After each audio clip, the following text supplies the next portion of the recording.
You are listening to the Empowering Working Moms podcast, Real Talk with Dr. Prianca Naik, a show to help professional moms in survival mode to take hold of their lives and thrive. If you're ready to take powerful action to create your best life, then this is the show for you. I'm your host, Dr. Prianca Naik, board-certified internal medicine physician and certified life coach. Now let's get to it and dive in.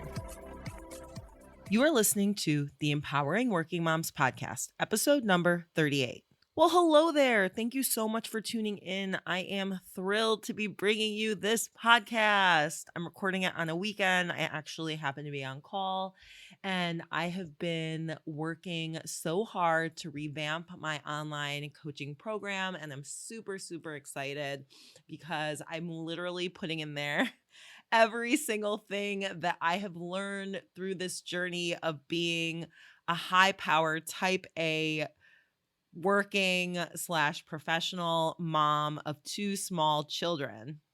Before we dive in, I want to let you know that enrollment is open for my coaching program. It's group for professional moms who are exhausted in survival mode and truly just want to enjoy the life that they've worked so hard for. Book a call, Prianca Naik, mdcoaching.as.me, and apply to work with me to see if you're a good fit for this program. I would love to talk to you. The link is also in the show notes. Today, I'm going to talk about something that is a pillar in my life and really has created so much inner peace and stability. And I would venture to even make the grand statement that it is truly the key to everything, all the peace, the joy in my life. And what it is, dun dun dun, is the breath, which, right? You're like, wait, what? The breath? Like, what is she talking about? But it is so crucial in creating our sense of centeredness and really getting us out of that stress, that anxiety, anxious feelings that we allow to truly, ruin our life's experience. So I'm going to get started with my story. How did I end up here? How did I end up using the breath in my life to get me out of the pain that I was experiencing, out of the stress, right? So my entire life, I have always been, or I was, I'm not so much anymore, but I was always a high strung, very intense, definitely with anxious tendencies. I don't think I even realized.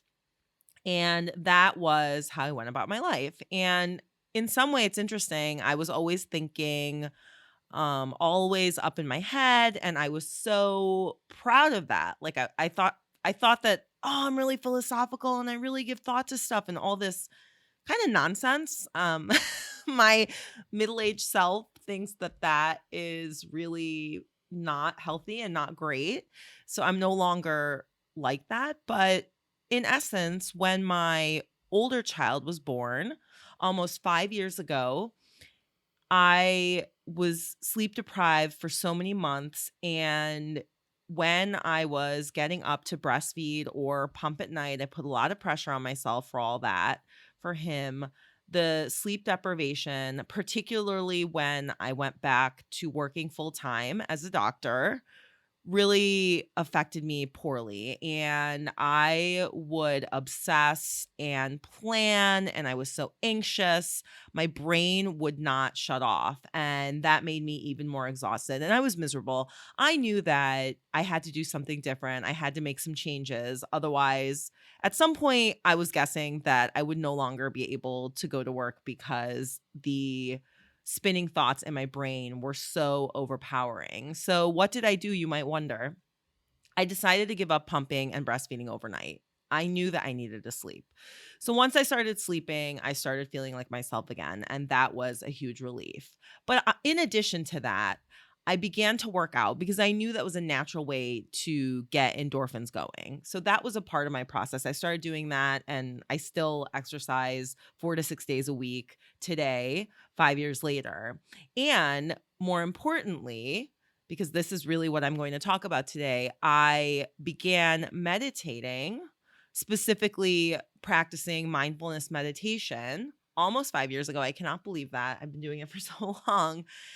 And that truly created this sense of peace and ease throughout my day, every day, because I took what I learned in my meditation practice and I was able to apply it to moments in my life and really create distance between my thoughts, my feelings, myself, and be present and not constantly be up in my head spinning. And this is the key to how I'm truly fulfilled, pretty much always fulfilled, and able to ground myself and center myself, even when really stressful situations might come my way.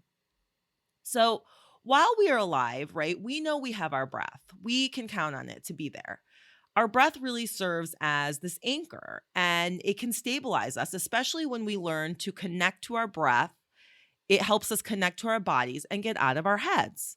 And you may, let's say, give a big sigh when you're starting a tough task, or you're breathing, let's say, a sigh of relief when something's going okay, right? Or you just turn to it without even realizing when you might be struggling. It's always there, right? Our breath is always there while we're alive. So we can use it to our advantage.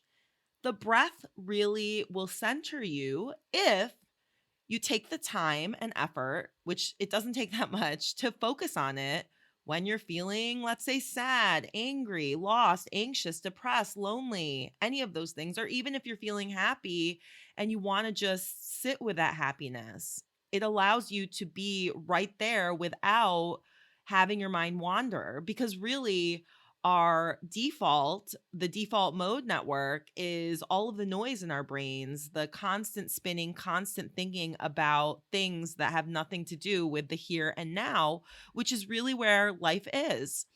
And mindfulness meditation, it allows the meditator, the person meditating, right, to focus on the present moment. And you get the distance that you need from thoughts and feelings without being one with your thoughts and feelings, without getting carried away with them, right? And the breath is really a key component of this practice. The power of breath is paramount, not only in our survival, but seriously, our thriving too. It really is. And practicing mindfulness, it centers us, it can ground us, it can stop us from spinning out. I'm sure you know exactly what I'm talking about. Getting distance from our thoughts, feelings, and be present too. I use the breath, as my anchor throughout the day to save my brain from unnecessary exhaustion and fatigue. And this really, take a minute to take that in because that is so key in being energized, not being exhausted, not being in survival mode. So I save my brain space, I save my brain energy from getting exhausted by focusing on my breath. I also use it when I have a special moment, an everyday moment that I really want to take in. And this is particularly when I'm hugging my children because I know there's going to be a day. Well, I hope not, but I assume there will be a day when maybe they don't want to hug me and they're so cute and little now. So I sit there and when I'm hugging them, I focus on my breath to keep myself anchored to the present moment and really soak it in instead of allowing my brain to wander to my to-do list or something else that really doesn't matter. What matters is the here and the now where I am right now. So pay attention to what I'm discussing today. Apply it to your life because noticing our breath is something that we can do that is so effective for our mental health and, wait for it, free. Okay, it is free. There's that saying, ain't nothing in life for free, but actually your breath totally is. And if you learn this skill, I am telling you, your life will be forever changed. It's so powerful. So we use our breath to get out of our heads into our bodies, keep our minds from wandering. Unfortunately, we do take it for granted, right? Because it's just there. But as we get into the habit of tuning into our breath, we can really use it to create peace in our everyday life, moment to moment awareness. So you might be wondering, how am I supposed to focus on my breath? Well, here are a few methods you can use. You can count your breaths. So you count the inhale and exhale, 1, 2, and you can do that up to a count of 10 and then go back to 1. You can also notice the rising and falling of your breath, be it in your chest or in your belly. Notice that, and that can be your anchor. You can observe each breath individually. Notice the length. Is it deep or shallow? So as we notice our breath, we can notice the thoughts that come and go, maybe the feelings that come up, which are really just a vibration in our body. We can choose not to get sucked into the narrative, the thoughts, the feelings, and choose to go back to our breath. Headspace has a starter pack, I believe, that teaches you how to learn to sit and meditate. And I have no affiliation with them, but that is how I learned to meditate. And I began to use the skills I learned in the meditation throughout my day. So you might be wondering, what are some situations in which you can use your breath or focus on it? So first thing in the morning, you can do a really quick tuning into your breath.